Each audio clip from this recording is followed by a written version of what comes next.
uyu munsi nje imbere yawe nkuzaniye ubutumwa bw'agakiza.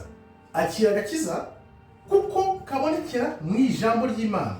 Ufata ijambo ry'Imana urisome. Tumaze iminsi dutangiye gahunda yo gusoma Bibiliya, tukaba twiyemeje kuyisoma mu mezi 6 gusa, kandi birashoboka. Twagerageje umwaka, ubu tugeze ku mezi 6, birashoboka. Ndibaza neza ubona ibyo agakiza gakora. Ushobora kuba warumvise ibyo wumvise, amabwire ibiki byose, umuntu yarasaze ngo meze gutya na gutya, ariko uyu munsi ndi imbere yawe ntabwo ari kubera ko ubwanjye, ni ukubera ko bw'imbaraga z'Imana n'agakiza ndi kukubwira kabonekera mu ijambo.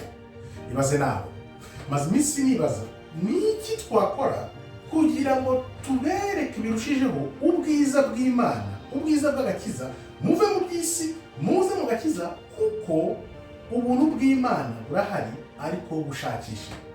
Nzi neza ko abantu benshi batangiye kubona ko ibintu biri kugenda bihinduka. Iki ni igihe cy'ububyutse, kumenya ukuri kugira ngo muve mu byo mwahishwe, noneho muze mu gakiza. Niba tuzabigenza rero, ivana ibyo amadini yose yakubwiye, noneho ufata ijambo urisome wivanye n'ibyo byose amadini yakubwiye. Nzi ko bishoboka. Imana ishaka ko buri wese akizwa, akaba ari bwo butumwa nkuzaniye uyu munsi, ubutumwa bw'agakiza, kugira ngo nawe uve mu isi uze mu bana b'Imana. Nubwo uri mu isi ariko ntube uw'isi.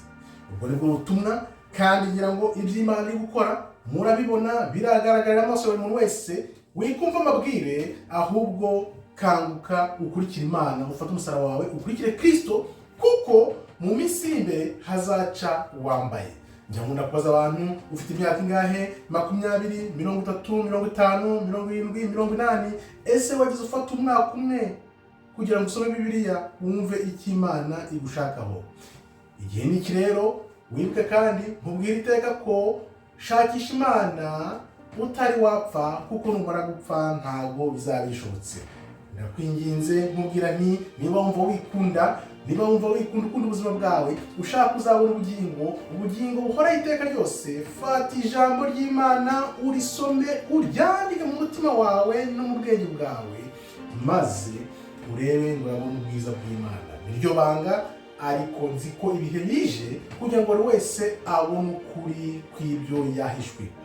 Kanguka rero ufate iki gihe ugire ubusabane n'Imana. Imana yo izarokora ubugingo bwawe.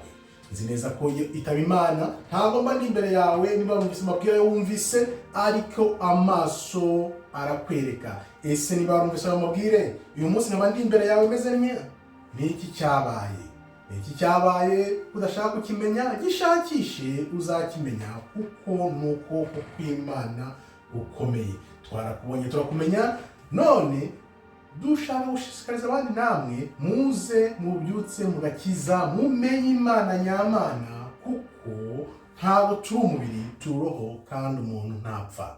Murakoze rero, Imana ikomeze ibarinde. Shalom, shalom, shalom.